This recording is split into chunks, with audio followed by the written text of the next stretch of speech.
here's another kind of exotic trade that some people in the Discord uh, have.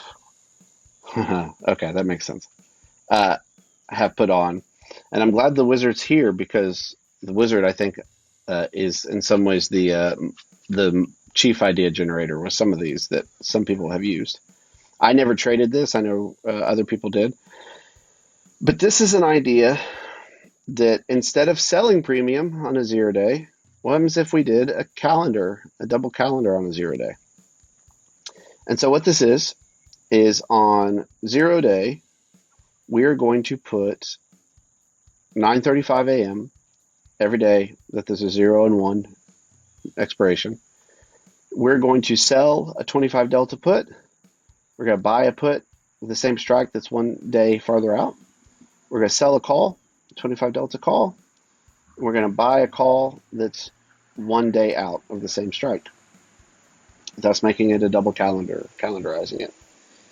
And again, I always do this just for my sake. I try to say what's the max I would put on with this, but you can play around with it. And it is 100-day trades, 100 contracts at max at a time. And we want to get out at A if there's a profit target, or if it goes 10 points over our strikes. So if it goes 10 points more or less into the direction of the short. Again, trying to make it more realistic, so we put some fees on there, and we require 2 hits of the profit target. And as you can see, this has been a pretty big winner this year,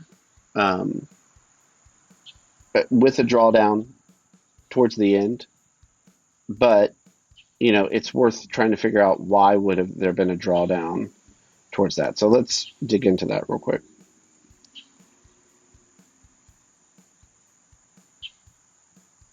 Oh, that's right. Did I? Oh man, perfect. Thank you for reminding me.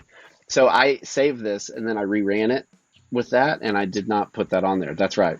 So the other caveat, I think that will automatically improve it to the wizard's point, is we're going to get out at 10:15. So we're going to only be in this trade roughly 40 minutes.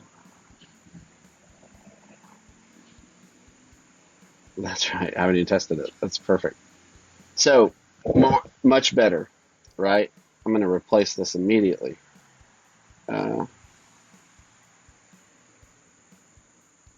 Okay, so we're doing pretty well with that. That's not bad. And again, if you look at it, you still have a drawdown, but it's that's a livable drawdown for anybody who's sold premium before. We know that drawdowns can get crazier than that. So I'm going to keep rolling on it because it's an honor to have the wizard here amongst us today. So in his honor, let's improve on it. 0-2 is the new 0-1. Let's see how that works out. Uh-oh. I think we're getting onto something here. So less of a drawdown, higher win rate, higher P&L, much higher CAGR. Let's talk about this for a second. Why is that the case? Does anybody think, replacing this immediately, why do 0-1s work, and then why do 0-2s work? Would anybody take a guess? I don't necessarily have a great answer for it, so I would love to think about it together.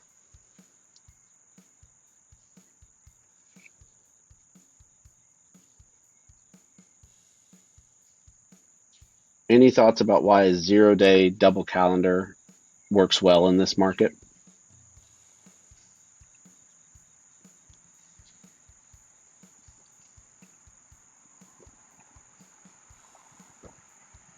Mm-hmm.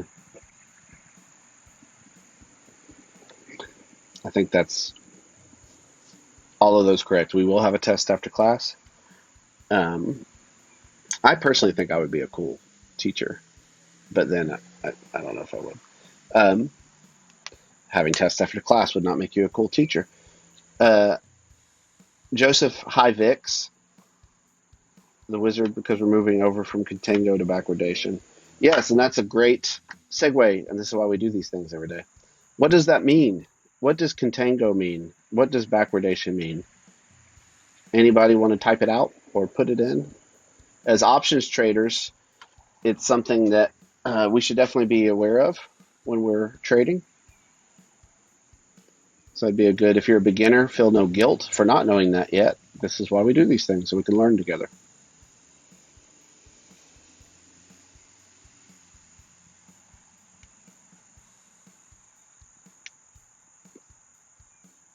That's right. That's contango, right? So you have VIX futures, you have volatility futures, right? And so if you think about it on a scale, that's right. It's called the term structure.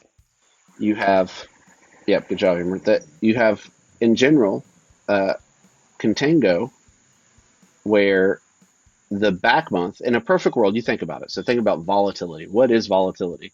The risk of the future, right? It's the implied movement. So higher implied volatility indicates higher implied movement. Side note, this week has been wild because if you look, if we're having 50-point moves with a VIX that was unchanged on the day, or a vol that was unchanged on the day, what do you think is going to happen when the vol is a 40 in this environment? It's going to be freaking Armageddon. So, side note, that's for another time. So, in general, if you think about risk, if you think about the implied volatility, well, what is happening this week is usually going to be more volatile than backwards. Reverse that. What's happening this week is more or less known.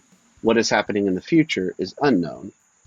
And so contango is this rate, and it's the default rate of volatility, to where the future is unknown, and therefore there's a premium to be paid for the future. Does that make sense? Because the future is unknown, you have, for instance, an insurance policy is going to be less expensive for a year than it will be for 10 years. Why?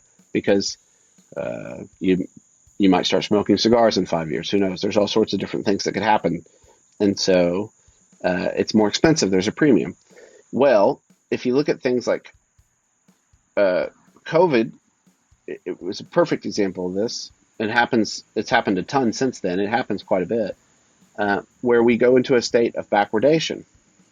And backwardation is when that is flipped, that there's something happening that's so crazy in the moment that the premium for vol is more expensive currently than it is for the future. Oil futures did this massively during the start of the Ukraine war. You could look at oil futures and you could say oil's front month was going insane and the back month was quite stable. Why? Because something terrible is happening at the moment. So insurance is more costly at the moment, right?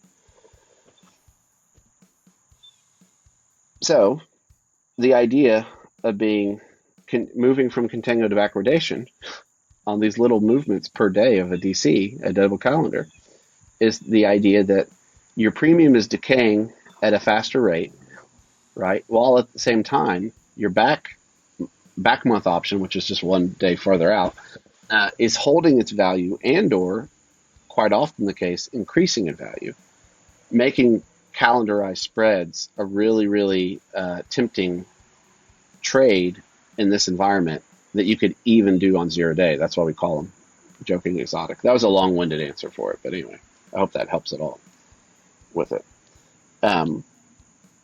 It's quite interesting. I never in a million years would have thought a 0 day double calendar would have worked, because the tent of doom, for anybody who's traded it, in the middle, if you have a movement where there's no movement for the day, they quite often can just get crushed.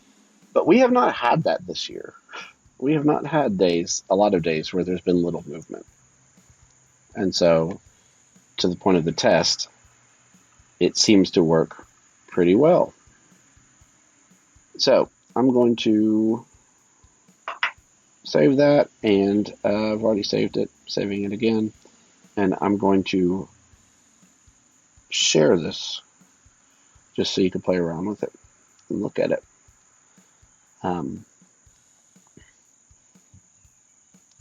We can keep moving on.